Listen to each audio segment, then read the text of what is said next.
Hi, I'm Gene Bergman, Ward 2 City Councilor, and I am proud and very happy to have another show of Burlington Progressives TV.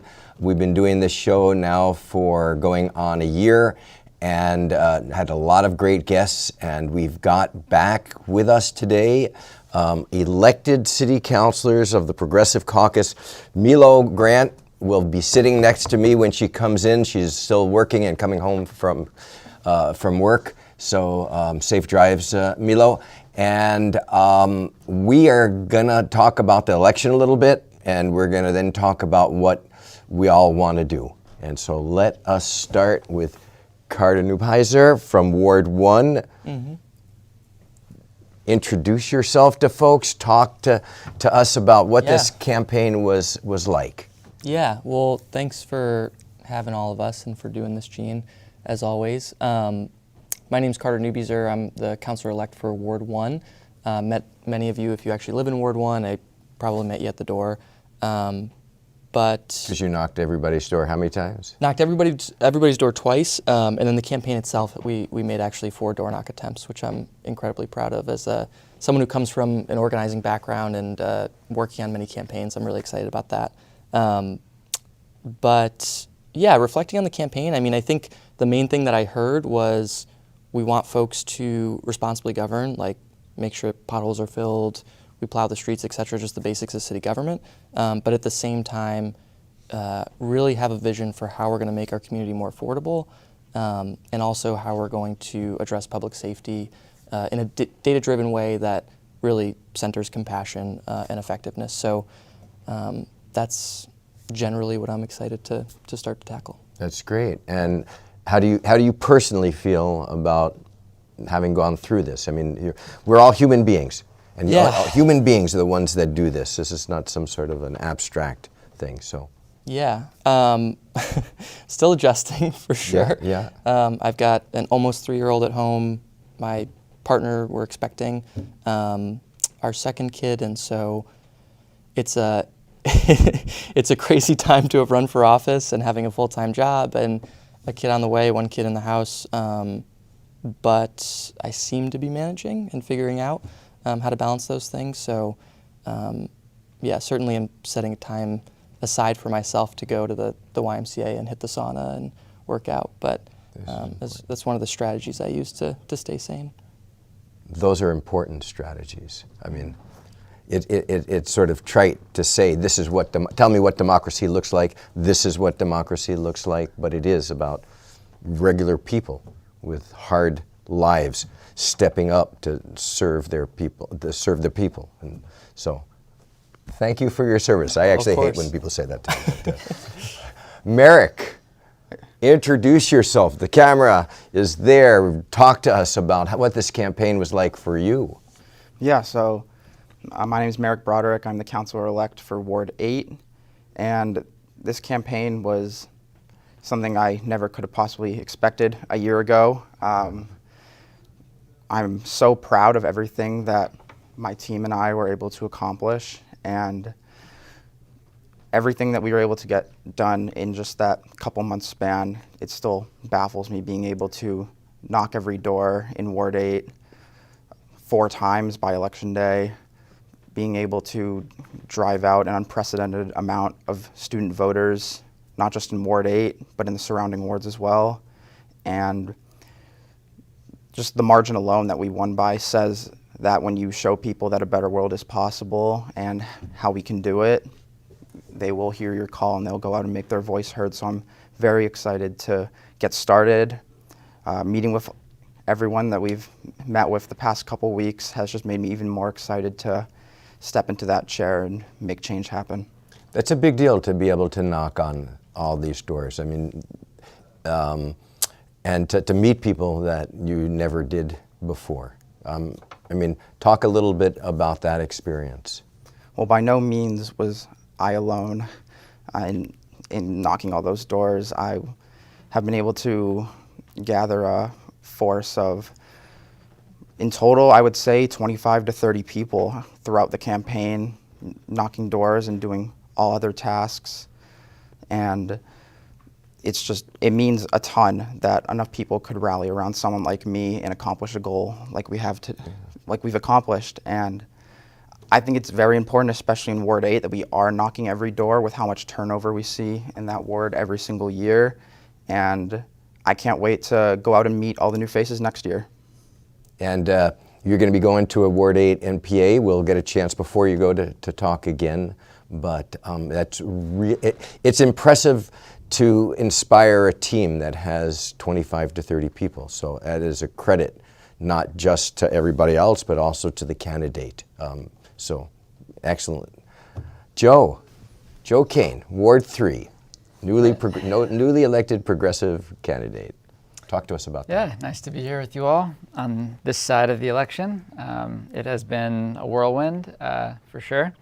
Yeah, I haven't really had a chance to kind of digest it all because I jumped right into the work, like I'm sure you all have as well. Thinking about how we're gonna, really set our priorities and figure out what is feasible to accomplish, and how we're gonna work with our constituents, how we're gonna work with Democrats on council, how we're gonna work with the new administration. I'm very excited with the mayoral result in particular.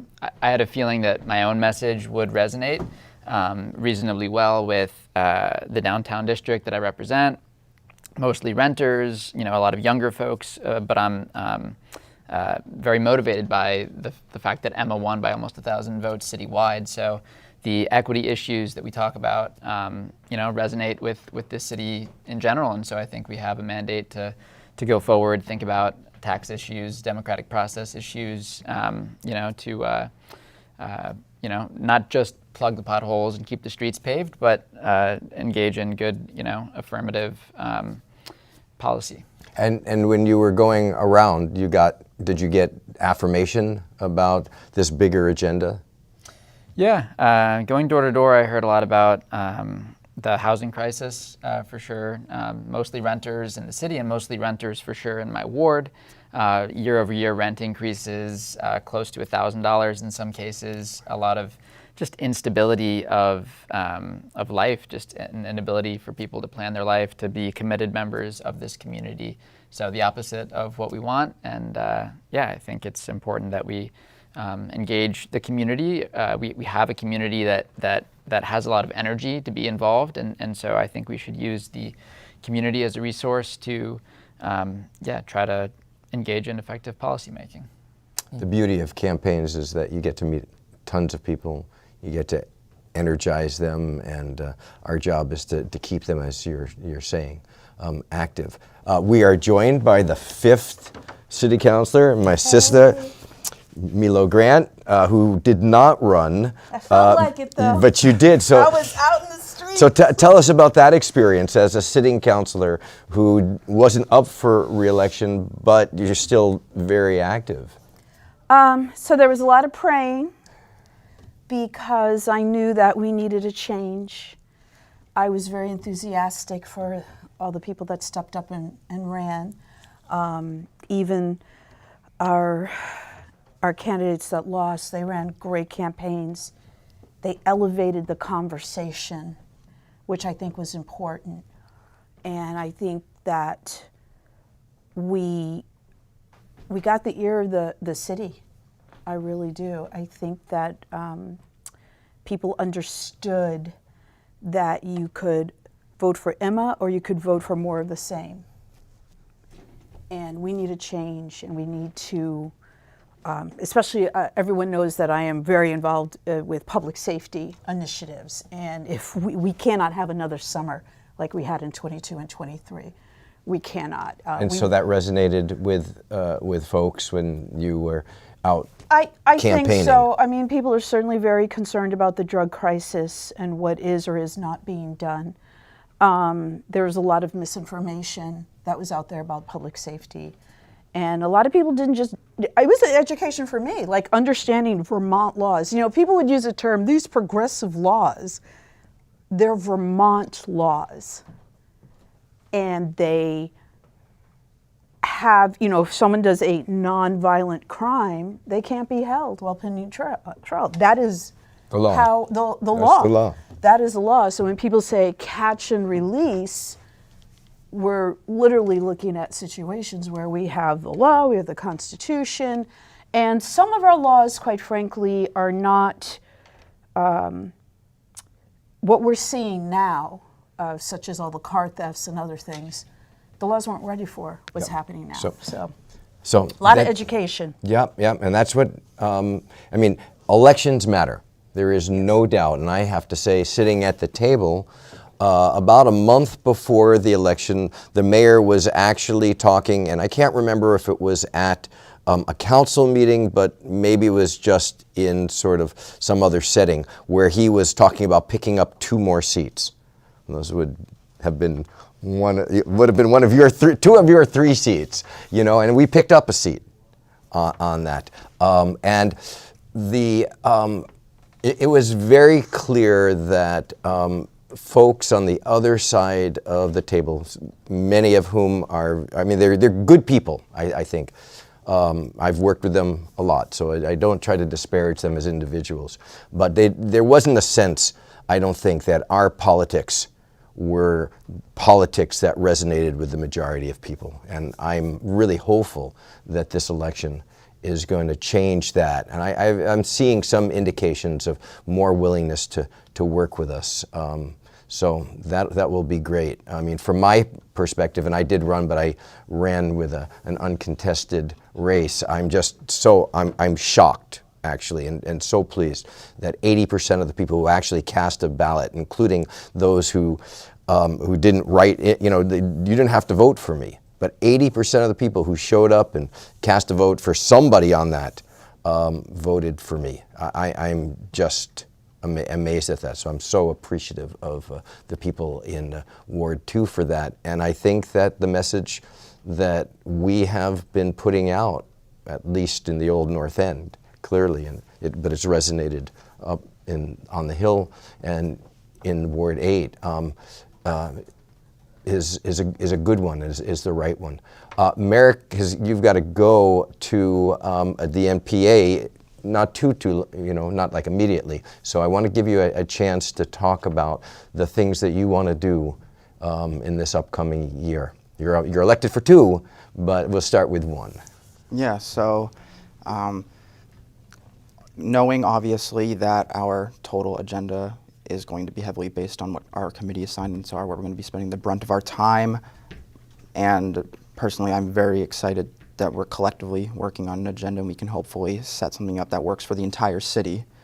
I personally, in terms of the housing crisis, I want to make sure that any increase in the density of our city is done equitably, and that housing is affordable and available and accessible to all Burlingtonians. And we can do that whether we are tinkering further with neighborhood code or tinkering with our inclusionary zoning or doing something completely new. I think that's very important to help solve our housing crisis. And when talking about existing tenants, I want to focus on renters' rights, rent stabilization, and enforcing already existing ordinance like the weatherization ordinance. So, and I'd also like to focus on, focusing on climate. I would like to get us to start looking into our options when it comes to the McNeil plant, what our alternatives to it are, in order to hopefully decommission it, while also having an alternative that is clean energy on site that will keep our utilities where they are thanks to the McNeil plant.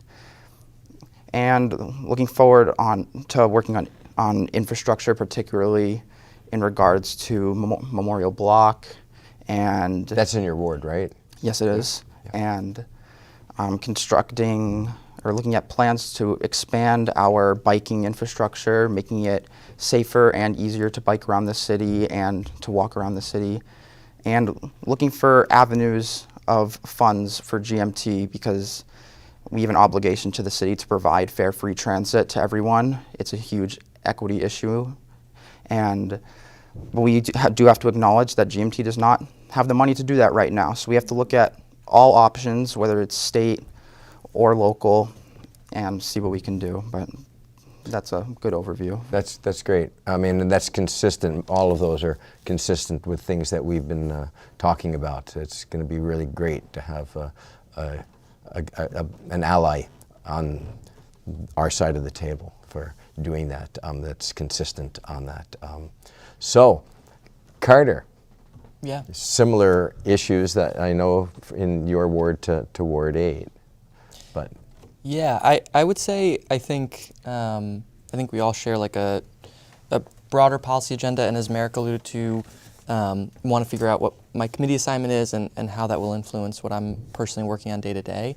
I think I'm really excited to really demonstrate that our community just placed this huge amount of trust in us by electing us as individuals, but also electing a progressive government. And so I really want to demonstrate that you can hold big, change that's in line with the crises we face, and be good at the basics of city government. And I'm excited because I think Emma brings that to the table in so many ways, and to be able to collaborate with her is going to be exciting. In terms of my own policy priorities, I think focusing in on affordability, particularly inclusionary zoning, and how we can strengthen that as neighborhood code gets implemented, seems really exciting to me. Obviously, climate's near and dear to my heart, so as you said, Merrick, like thinking about as these report backs come back from BED on McNeil, thinking through how we can responsibly move away from all carbon-based energy, because we just don't have the time to sort of slow walk action on climate.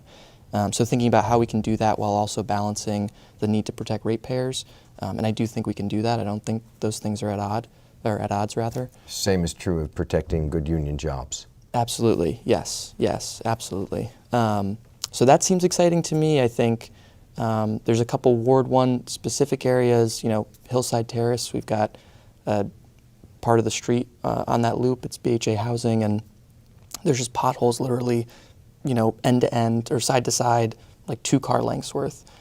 So just had our first meeting, Joe and I were meeting with DPW and had the chance to raise some of those more neighborhood specific issues as well. So yeah, just excited to get to work and just to work with all of you, because I think we got a wonderful crew. So I would agree. I totally agree. Joe, talk to us about your priorities, and maybe focus on the ones that you're going to be looking at from the get-go. Okay. Well, from the get-go, we'll need to be working on the budget.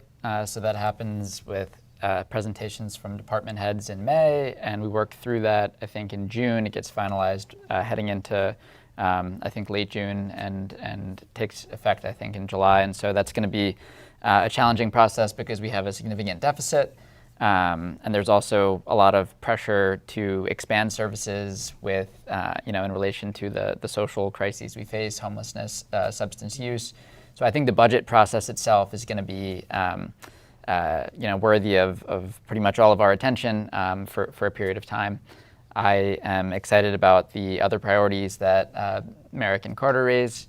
One other topic, or a couple other topics maybe that I'll just touch on that I think have not really been raised yet, would include tax policy. I'd like to see fair, equitable property appraisals. Right now we have a system where a $2 million house tends to get assessed at close to $1.2 million, about 60% of its market value. So that family is only paying taxes on 60% of the value of their home.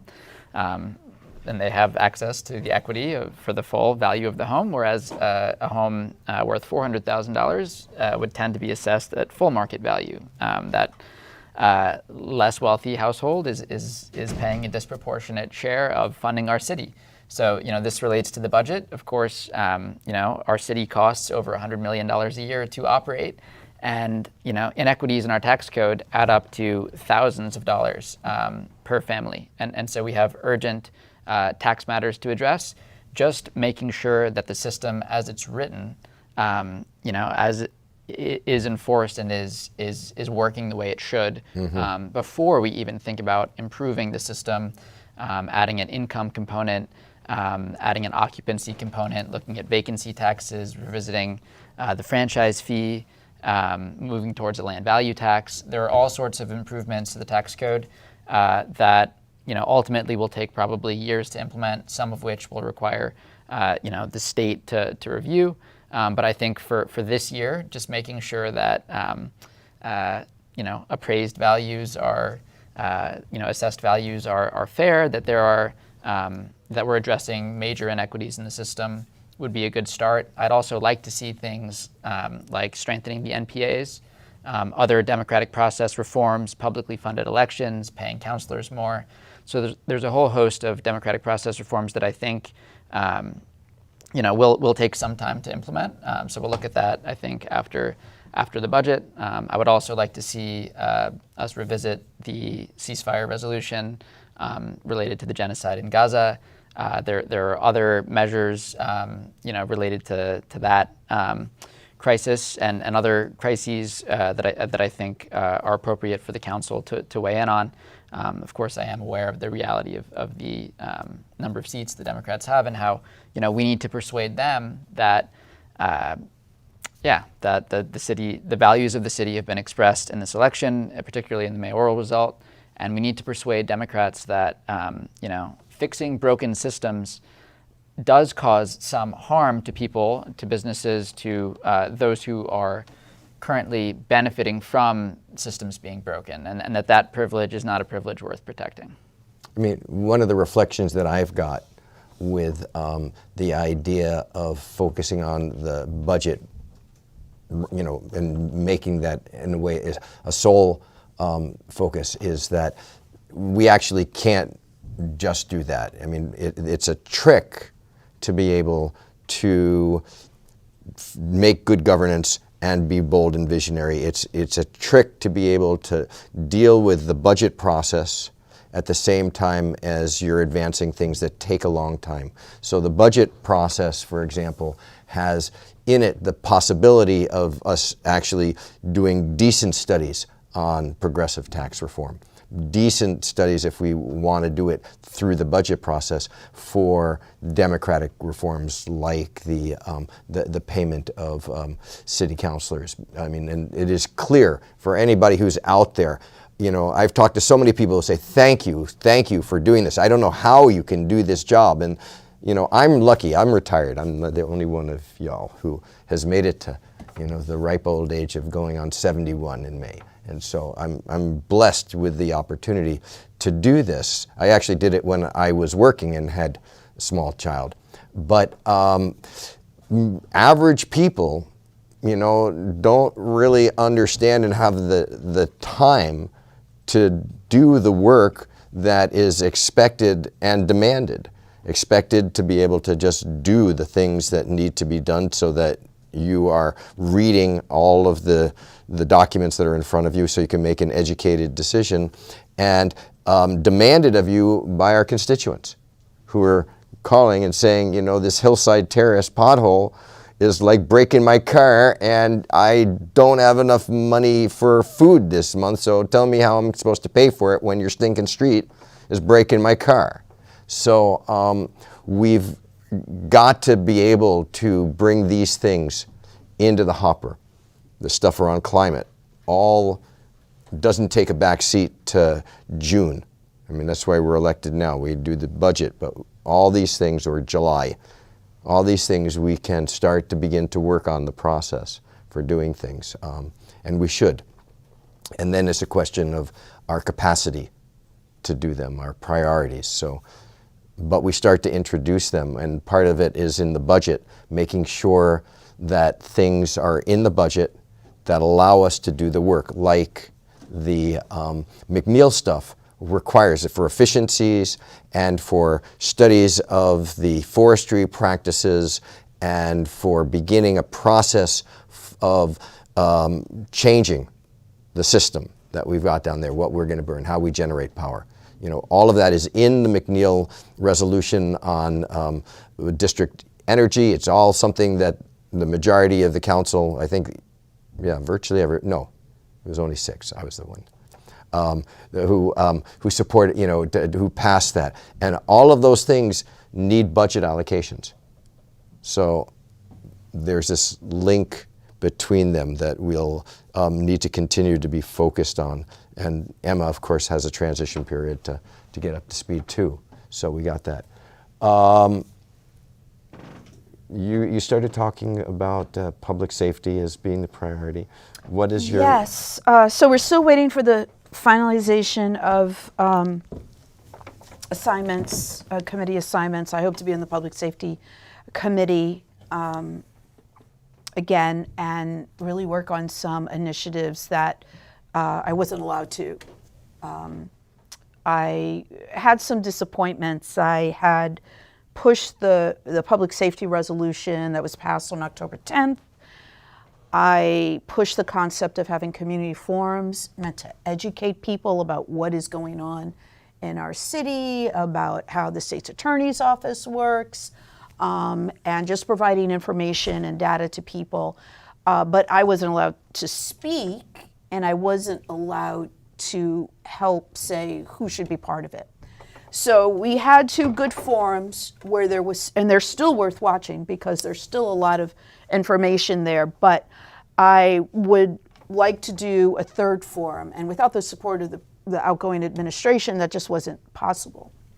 And you didn't get that, you weren't getting that support. I wasn't getting that support. They were like, yeah, we're done with that, which is regrettable because I got the idea of the forums was really meant to allow people to talk about what they were experiencing. Right.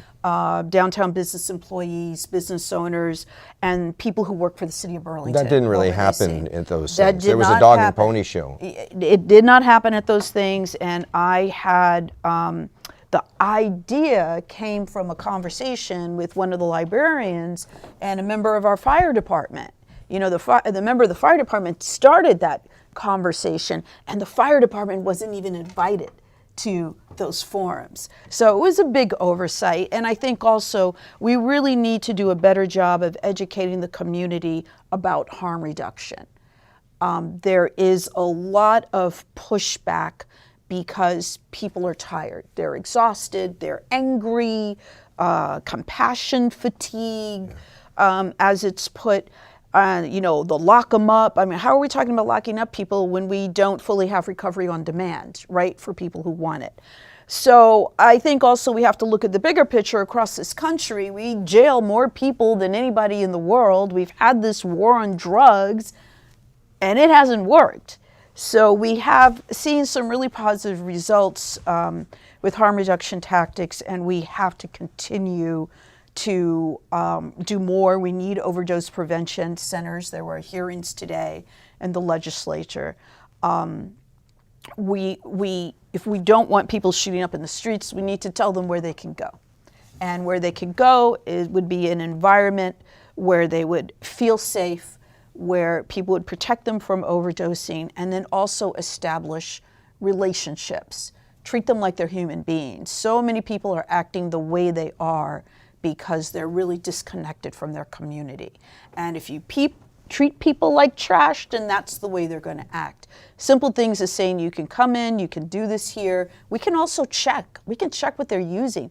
Having the information about what drugs are in our community is really valuable. So if someone lets you test a little bit of what they're using, that is valuable information that we need. Allowing people to use the toilet, right? One of the things we hear all the time are just how people in the garages and buildings are relieving themselves because they have no place to go.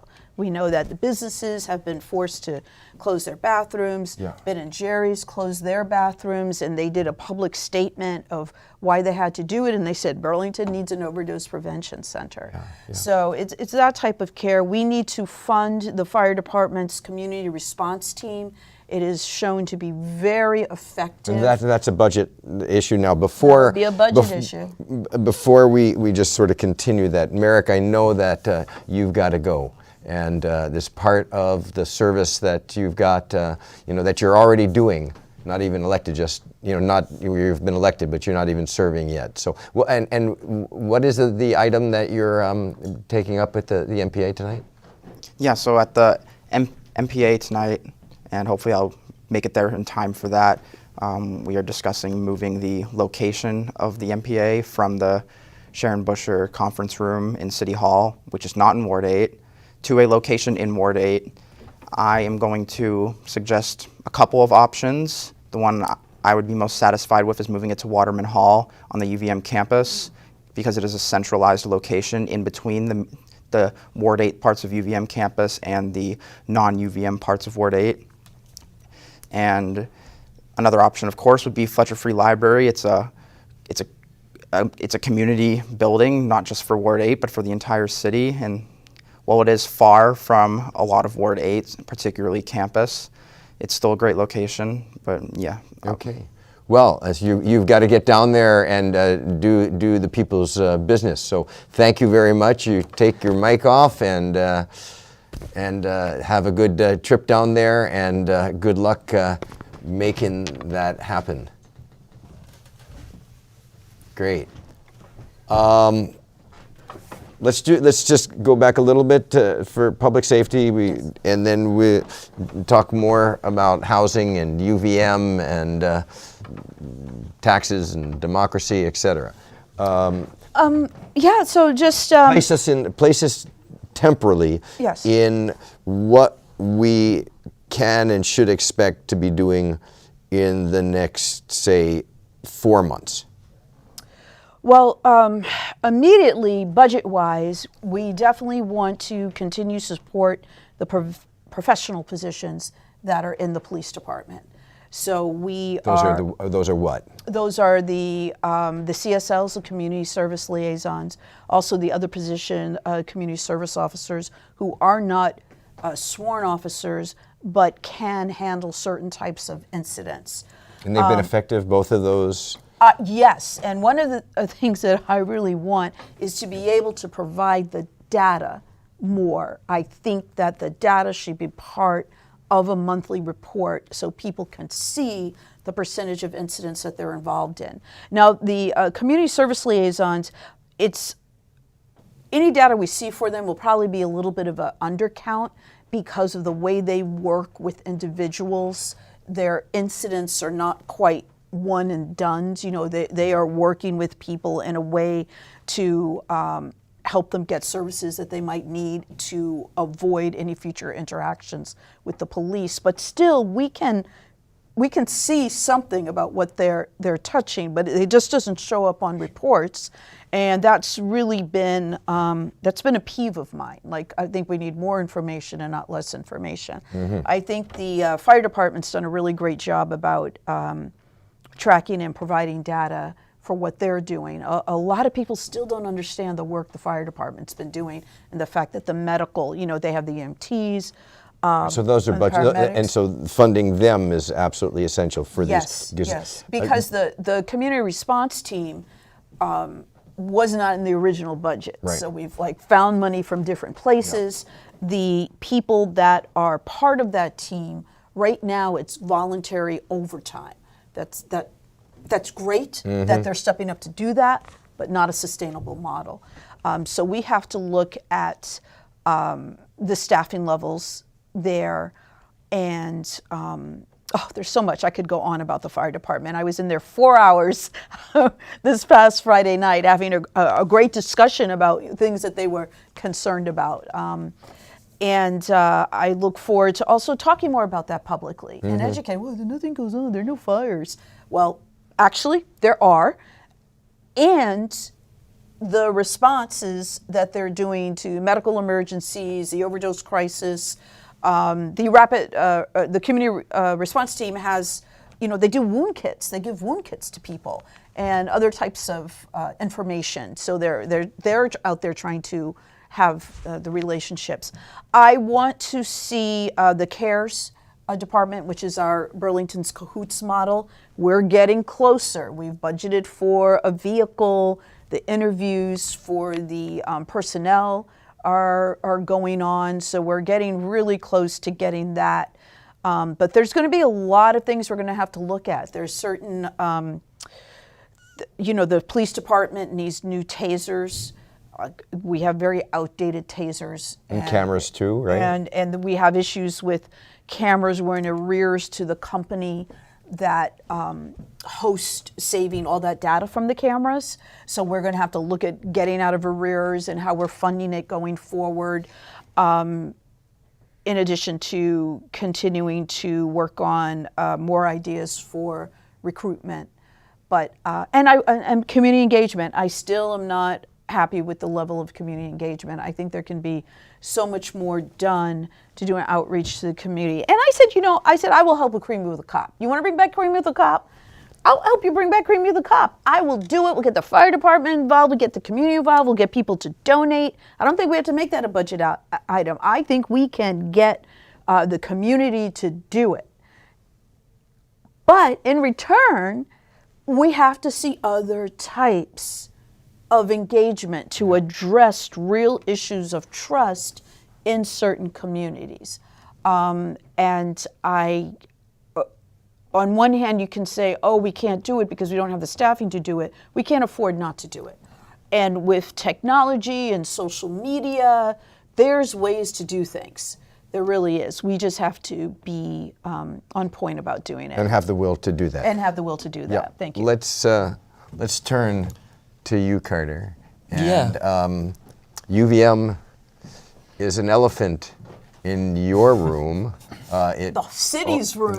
Yes, but in particular in the Ward 1 bedroom, Yeah. so to speak. It's our house, but it would be your bedroom, so to speak. And there was big conversation related to it and the neighborhood code. Just talk about that. Yeah, I think there's certainly UVM, the MOU, I think folks are dissatisfied and don't feel that it sort of meets the needs of our community. I would not have voted for it. I thought it was wouldn't I have thought it was a sellout It was myself. terrible. Yeah, no, I don't think it's adequate, and then those sort of concerns and suspicions were, I think, confirmed in many ways. If folks haven't looked at the auditor's report that Doug Hoffer did with Tim Ash and one other person, their name is slipping, but really looked at this and said, is this actually enforceable? Will this have the intended result that I think we all share, which is UVM building more housing for students and housing more of their students? Are the numbers that we're using when we talk about the actual impact on the vacancy rate, that gap between how many students are currently being housed versus how many folks are in our rental market or in our housing market overall, were just not accurate. So I think if anybody's interested in that issue, that audit, it's only 12 pages. It's not it's just sort of it's not an audit in and of itself, but it's sort of a breakdown of the issue. And I'm blanking on the word now, but It's okay. But yeah, so I think it's very manageable. So I'd encourage folks to read through that. I read through it in a half hour. It was really, really interesting and really helpful. So I think that issue I'm going to have to dig into and hopefully engage around in Ward 1. I also think, I've gotten multiple emails from a couple folks, you know who you are, around the UVM MC MOU, which is also in Ward 1, so I want to dig in there. Make sure really that, again, I view the role as trying to best as I can facilitate engagement from my ward on decisions that are going to most impact us from folks from across the political spectrum. And so really wanting to give opportunities for engagement to constituents in that way. I mean, for me, just sitting where I have over the last couple of years and seeing the UVM MOU come up, what struck me was basically two things about it. The first thing is that it totally ignored their graduate enrollment. That is their growth center. Anybody, and you could see it. You don't need to get the documents to see that just what UVM is doing is really focused on this postgraduate work and research and grants and all this big stuff. Very, very important. But they housed, up until I think just their new developments are just going to do it, 120 graduate students, and that was a number that they were housing in 1970. So they haven't made any significant commitment to housing for like 50 years, while they've expanded by like over 1,000. Maybe as many as 1,500 grad students, and they're talking about really exploding that. And the second thing is, although they want to have zoning changes, all of which, I think all of which would be in Ward 1, but if not all, it may be some in Ward 8 as well, so that they could build housing. There was not a commitment to actually build the significant amount of housing that is needed. Yeah. And so this idea that they're going to tack it to enrollment growth, undergraduate growth from a very high number to begin with, so that they're not fundamentally addressing the housing deficit that has been caused by their, I'm going to call it over-enrollment of and under-housing of grad students and undergraduate students since 1970. So those were the big issues. The reason that they came to the table, they weren't even coming to the table, but the reason that they did come to the table is because they are negatively impacted by a housing crisis.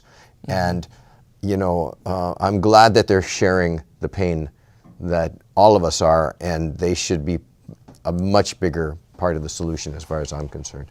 I think. Oh, no. Oh, I'm sorry. Go ahead. No, I was just going to say, I mean, at a very, very basic level, even if folks aren't digging into all the details, they are offering a 5-year commitment for what they're offering, and they're asking for zoning changes, which is decades long, perpetual. Yeah. So I think any sort of reasonable glance at this, it just doesn't pass that basic test of fairness. And yeah, there is a real breakdown of trust around. Many residents just don't feel like there's genuine engagement, and feels like a lot of the public sessions are more sort of. We can check that box and move on. So going back to your point earlier, Milo, around really wanting to improve public engagement generally, I know Jonathan, who's on our Ward 1 MPA, has been working on a resolution with other folks to strengthen the MPAs, hopefully, and start to lay out sort of what big decisions do MPAs need to know about and have an opportunity to give feedback on before the council and the city at large moves on them. So I think that's a really promising idea. Mm-hmm. Yeah, and I want to address that in a moment, but just going back to the UVM MOU, I have been, like, from the get-go, when I first read it, I was just, I was insulted. I was insulted. You're the triples. Yeah. Oh my God, the forced triples, you have 30% of your undergraduates living in conditions that don't meet our housing code, right? The housing code says that if one person lives somewhere, you got to have X amount of space. If 2 people, then you have to have additional space. If 3, you have to have additional space. They don't meet our housing code. Well, guess what? Apparently they're exempt from it. And I found that out, and I was like, what? And we know that there are stresses, and there are people who want to live in triples to save money. So we're not saying that there isn't that demand, but there's not 30%. And some of these young people don't even get 3 sets of furniture because there's not the space. And we know from people who work on campus that they are strained to properly take care of these young people. We know that they're facing food insecurity. I was in a meeting last week. February of 2024, they did a survey of, I think it was 1,220 students. That's a lot of people. Yeah, that's a lot of off-campus students who said 39% reported food insecurity.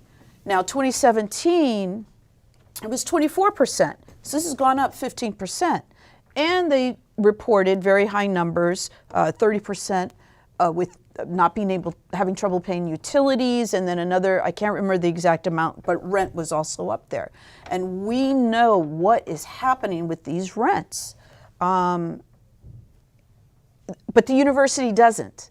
The university has shown time and time again through the representatives that they have negotiating this agreement, don't understand. And they don't understand the pushback. I personally am concerned about the level of entitlement. It is very clear they're a very important educational institution here. They're part of the fabric of the city of Vermont. They are a large employer. All of that is true. all of that is appreciated. But I feel at times, especially UVM President's, his opinion piece that he put in Vermont Digger, I felt was very tone deaf. Like, hey, you know we do all this stuff, so yeah. I just feel that they don't know it's affecting their own student body. And the feelings toward the UVM MOU and the feelings toward neighborhood code are not anti-student. You know, people say, oh, you're demonizing students. We're not demonizing students. We're trying to protect students. We're trying to protect. They're bringing more and more young people here, and there is no housing for them. Yeah. And I guess just to sum it up, the idea that they're going to start with the enrollment that they had in fall of 23, I think that's insulting. It shows, once again, you don't know what's going on here. The idea that, oh, we never knew you wanted to include graduate students. You should be including all your students that you can't house. And I think they really, I'm going to be so bold to say, I think they could stand to have a different negotiator, someone who is familiar with Burlington, who understands what the community needs, who understands what their students need. You know, you've got food pantries on campus because of what's going on. So I feel that way. And then the other part, too, is to continue the community engagement and be really real about discussing and learning from the community. And I think with regards to other things like the community code, I have complained over and over and over and over and over again about how the administration doesn't properly, the outgoing administration didn't properly communicate with people. But with regards to the neighborhood code, there were actually a lot of meetings. There were a lot of meetings. There was a web page that was kept updated. There was MPAs, sometimes multiple visits. I think people who did look at it or attend some of these meetings or watch them on Zoom saw what was being discussed but didn't think it was going to apply to them. I think, one, that was part of it. And number two, people need to learn to go to the city's website, use the calendar, adopt a meeting. You don't have to watch the meeting. You can read the minutes. You can see what's being discussed to have an idea, because I kept hearing that over and over again. Once they said, okay, this is what we've come up with, and it got warned, and everyone felt like, oh, this is all happening too fast, when in fact it's been going on for months. So part of it is really saying to our community, we're going to teach you how to get access to the information, but you know, what's that old adage? You can take the horse to the water, but you can't make them drink. You know, we need people to be willing to drink and keep informed, because the neighborhood code had a lot of public engagement. But I think just once they came out with what it was going to be finally, people were like, no, we don't want that. And well, we're going to have a lot. We're going to have a lot of opportunity to deal with all the issues related to that neighborhood code. There's a laundry list of things that are left undone. Mm-hmm. And so it's why I asked for what the process is going to be going forward at the end of the meeting.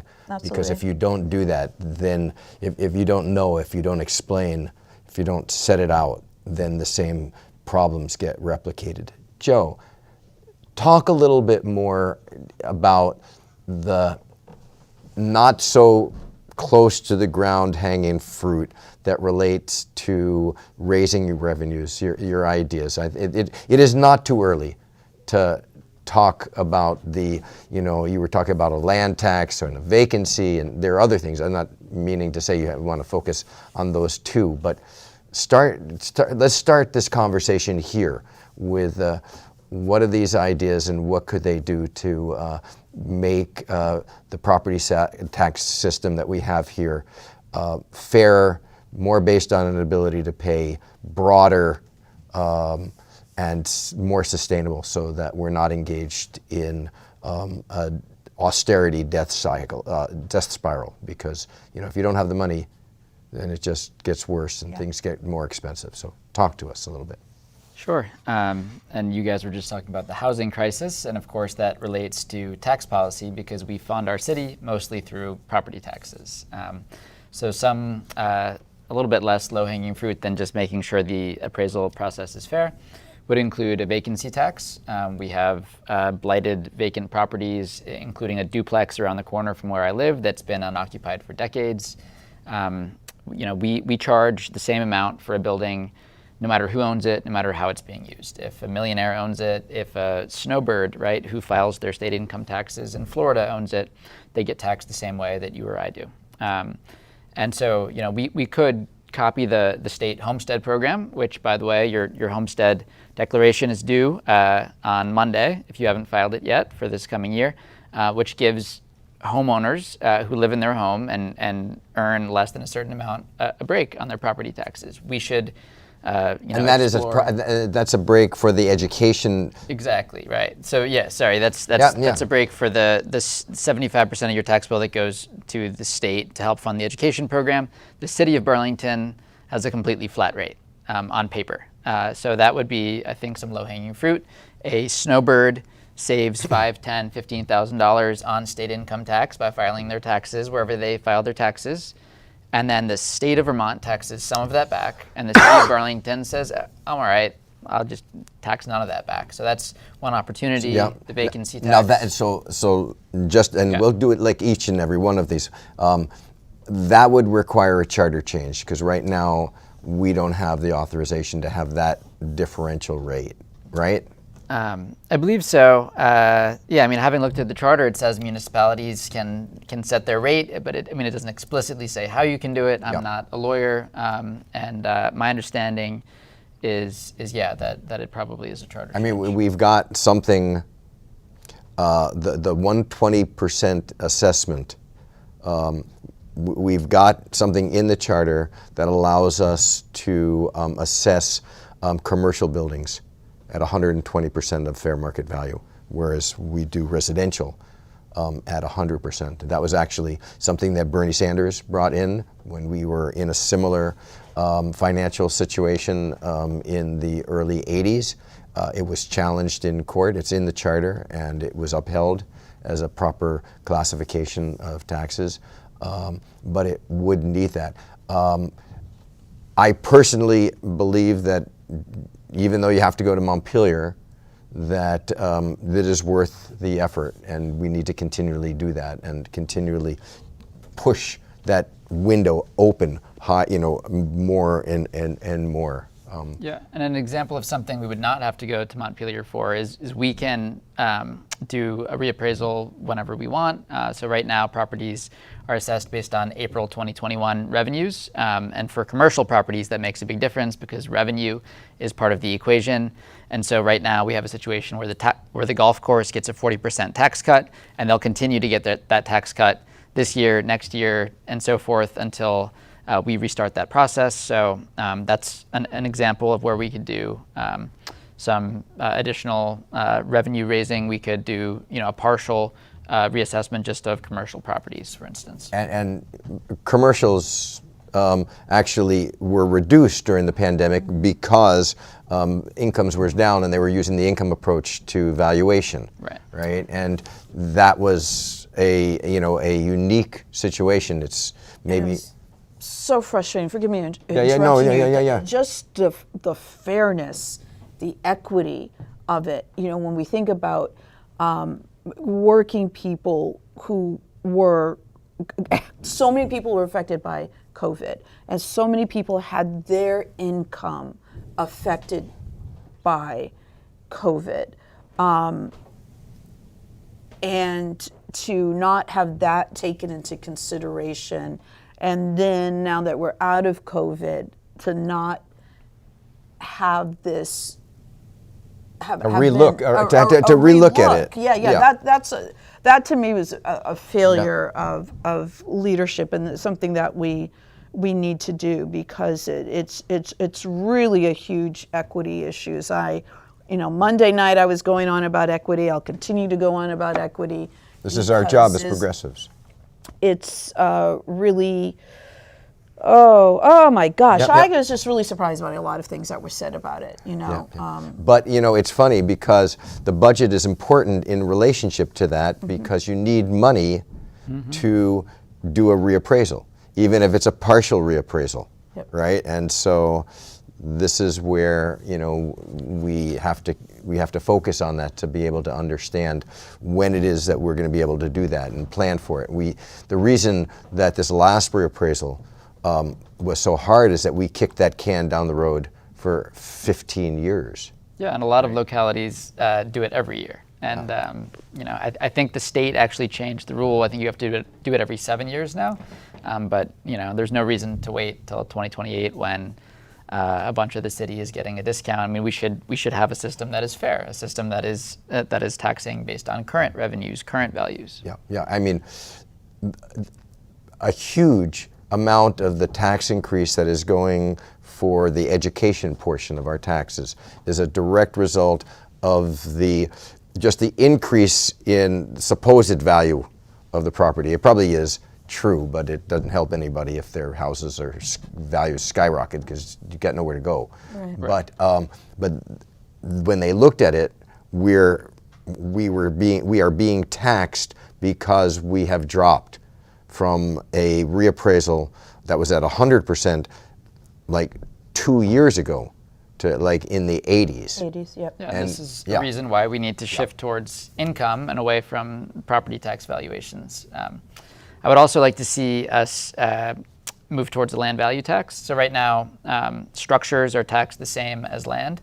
You know, on your tax bill, you'll see separate valuations for property and for land. In some localities, some states around the country tax land more than they tax structures, which removes or mitigates a disincentive to develop. So people have been talking about how the neighborhood code, the zoning changes, is going to be helpful for growing the grand list, increasing the tax base, more development as a result of more relaxed zoning. Well, another way to do that exact same thing is to tax land more than you tax structures, because then when somebody adds an accessory dwelling unit, when someone builds an extension, they don't have to also deal with, in addition to the cost of getting the construction project done, the permitting, they don't also have to deal with as large of a tax increase. So who does that in the United States? So the state of Pennsylvania allows localities to do it. So Pittsburgh had it for almost 100 years.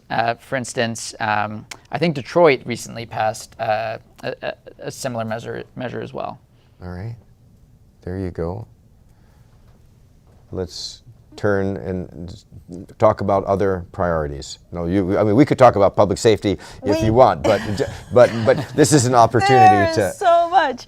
I think we're good on public safety right now, but it will continue to be my focus. I am keeping my eye on Decker Towers. We recently discussed some issues that we have in wards 2 and 3, and data, because we have to have data-driven strategies, and that cannot be overstated.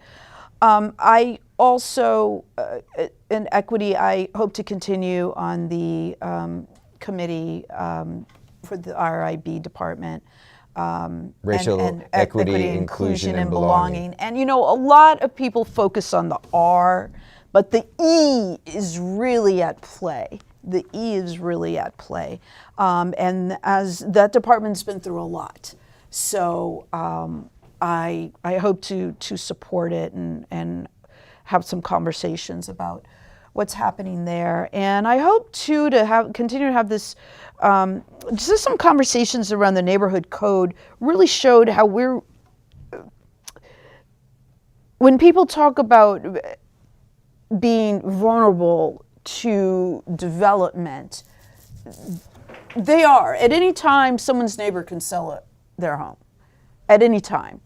And it might be limited now to what they can build, but neighborhood code will allow them to build, bigger structures. But that can happen at any time. At any time, if a predatory buyer comes into the area, they can choose whether or not they want to sell to them.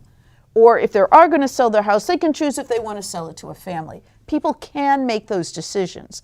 These assumptions that they will only sell to predatory buyers, only sell to developers, that's because housing is for profit. People are stretched, so they're trying to get as much as they can. We have all these things that are influencing, and some people also being very hesitant about change. We heard a lot of that. Oh, my neighborhood's going to be messed up, almost as if it was going to happen overnight. And I was just upset with some of these terms of being, vulnerable to certain change when individuals own their homes, right? They own their property, and we have people sleeping in the streets. We have young people evacuating the city because they can't afford to live here. They can go somewhere else, pay the same rent, get more for what they're paying for, and have a higher paying job and better benefits. That's just facts. And we have so many young people who are really for neighborhood code because they saw it as a way to still potentially be able to stay in the city, to have their families in the city. And that's a very real thing. So we had to figure out how to bring people together, because there was some division that really concerned me. And I did read there was a significant petition, was it 300 and something names of people who were against it. And I looked, I don't know about you guys, I went and looked, and I'm like 2, 3, 2, I'm like, I'm not seeing 2s and 3s. And there was another petition, not as many people signed it for, but I'm seeing 2s, 3, Ward 2, Ward 3, Ward 2, 3. So I think that when we look about what's happening in the city and what the concerns are of people in different wards, feeling pressures, especially renters. Renters are feeling extraordinary pressures. It just continues to really disturb me. I feel very blessed that I own. I'm always concerned about property taxes, but you're able to control your mortgage to a certain point, especially when interest rates change. So I think that'll be important. I think there's some healing there that needs to occur. Well, part of what I'm hearing is our need to figure out ways to help people get those opportunities to buy houses, to protect tenants from massive either displacement or these massive rent increases that are happening on a very frequent basis, trying to figure out other means of bringing social capital to bear to be able to build housing. So I'm curious as to what you guys are hearing, thinking about us, making those steps with the housing market, because in my mind, the housing as a commodity, as opposed to a human right and a human necessity, is at the core of much of the problems, because it's just an investment, and it's treated as an investment, just like a share of a stock. Well, this relates to the tax stuff that I was talking about. Like, people view it as an investment because it's not taxed as an investment. I mean, we could tie owner occupancy to property taxes, and we don't. So, we can disincentivize that over time, but it's going to take time to be felt by renters. We also could pursue rent stabilization, but just cause eviction is still, I believe, sitting on the wall in Montpelier. So it is difficult to identify silver bullets. There already is the shared equity program, right, with Champlain Housing Trust. Asset prices are already inflated. It is difficult to identify something that is really going to relieve pressure on rents in the next year or two, which is what constituents want to hear. I got a call today from a constituent who, is just flabbergasted. Just the person has a good job and just doesn't understand how they're supposed to make ends meet and be able to eat. Well, it also affects our economy. Like, that is when we talk about having foot traffic but people aren't buying. Average Burlingtonians are not shopping downtown. They're not. My family's definitely not. They're not. We're going to coffee shops. We're maybe getting a bite to eat. Average Burlingtonians are not shopping downtown. They cannot afford it. You're Well, no, I was just going to say, I think there's a real opportunity coming out of. I was glad to see it felt like a consensus vote on neighborhood code and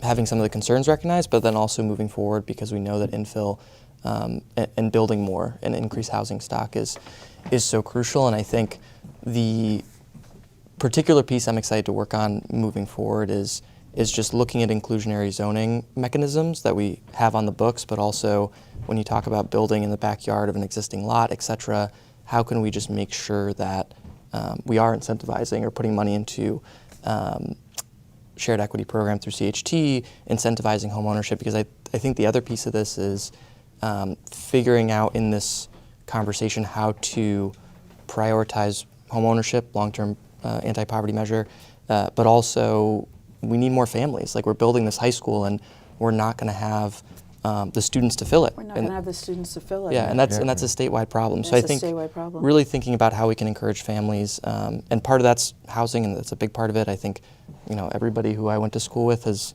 90% leave because of housing. The other piece is wages. My partner's a nurse, and we heard some discussion, ironically, at the neighborhood code meeting or the Monday night's council meeting about how we have workforce development issues, and nurses aren't coming in. And I'll just say, yes, and overpaying traveling nurses and not paying our nurses who live here in Vermont is a big piece of that. You're starting to get a push in at other hospitals around the state for the building of workplace housing as part of the contract that they have with their nurses, with their organized labor. Yeah, So yeah. this is something that I think we can make some progress on, and I would like myself to get heads together to be able to come up with a list of possible reforms to increase the amount of money that we have to the affordable housing, the trust fund, the housing trust fund, to protect people in their homes and give them even rights of first refusal when things happen, or the right of return.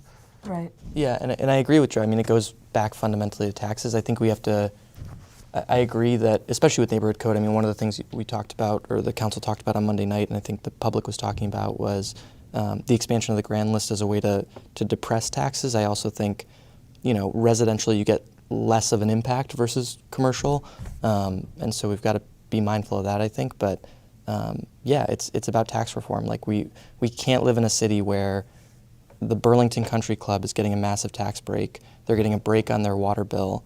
At the same time, folks can't afford to make ends meet. Like, 60% of the city rents. Like, I don't want to continue. I think the trajectory we're on, where folks are just perpetually, for their entire lifetime, forced to rent. Not that some folks don't want to rent, but a lot of folks are trying to get into ownership, home ownership. Yep. And one of the things that I noticed in this part of the conversation we had on the neighborhood code is the difference between a person who is renting out an apartment in their own house, or they got one or two, maybe they have like 2 apartments in their house, and that's how they pay for their mortgage, right? It's part of that, intergenerational wealth building that people have, and investors coming in. Yeah. And I've just, anecdotally, and it would be good to study that, have just seen a real rise in investor-owned properties here for the solely for profit and for flipping. In 1986, when I first was elected, we passed a charter change that the legislature rejected, but it was an anti-speculation tax that said that you had to hold properties for a certain amount of time, or you were going to pay a fee, or an extra a surcharge tax if you were flipping it. We were having a lot of flipping problems then, and that's a type of thing where you're not going to try to make it attractive for this flipping, which is just constantly inflating the values. And it's hurting. It's hurting spaces.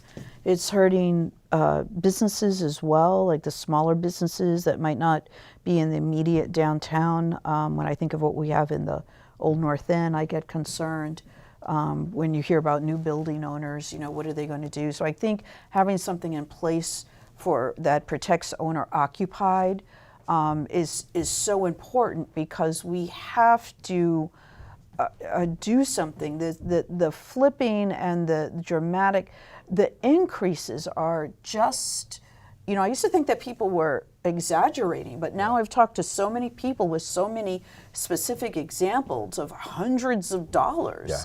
500, 600, 900, someone posted this morning. After being in the same apartment for a while, great, they felt they're a good tenant, great relationship with the landlord, and all of a sudden, $900 more a month. I had a landlord a very long time ago say to me, owning real estate, owning rental property in Burlington, when things are going good, it's like you own a printing press, like the Treasury printing press, right? You just print dollars. When it's not going so well, it's more like the money pit, right? And that goes to the disinvestment that we've got. We have got about 4 minutes. We have got 4 of us right here. So let's go and just take a little bit to, give your closing thoughts to people. Okay. Well, one thing I want to share with the audience is we're eager for you guys to get involved. It is very easier than I thought it was just a few months ago to get involved. I never imagined running for office, and policy development takes a lot of time. It takes a bunch of groups of ordinary citizens sitting down together and doing the work. We most of us have jobs and aren't, even if we were working on this all the time, are not going to on our own be able to develop all these policies that we've been talking about. So I would encourage anyone to reach out to any of us, to sit down, and yeah, I'll leave it at that. There you go. Carter. Yeah, it's good to get together and chat with you all. I'll just say I'm incredibly grateful to Ward 1 voters for entrusting me. I know I'm a younger city councilor and hope that I can demonstrate over the next 2 years that you all made a good choice. And again, like Joe said, I mean, one of my main goals is really just involving constituents in the process as much as possible, making sure folks know what is happening, make sure I'm answering emails. So if I do nothing else right, hopefully I can do that. And if I don't, hold me to it. There you go. Milo. People. You got one more year. You're elected, and then you're up for re-election next year. Next year. And I'm going to run. I'm going to say it now. There you go. Putting it out there. You heard it here first on Burlington Progressives TV. It has taken so long to learn so much, and I'm still learning. I just feel I can be more effective now. People over politics. People over politics. That is how we want to lead. It has been politics over people. I have been really distressed at certain votes. I felt like more or less we're holding the line, trying to elevate the conversation. It's been amazing to me to watch people make votes that they know aren't good for the community. I'm like, so for me, it's people over politics, and that's it. That's pretty powerful. I'm really excited to be working with all of you, and Merrick and Emma as a new mayor. Yes. The opportunities for doing some new and innovative work are really great. It's sort of like unleashing things, and yet I've been doing this stuff for a really long time. Was in 3 administrations for 20 years, so I know how hard it is to keep doing things, and how much slower everything can be, and how engagement and collaboration and making sure that we can try to get a consensus if we can. So I'm hopeful that we will bring to the table a spirit that says we can do great things, we will do great things, and join us in that. Thank you all. This has been another great conversation on Burlington Progressives TV. We look forward to talking to you again next time.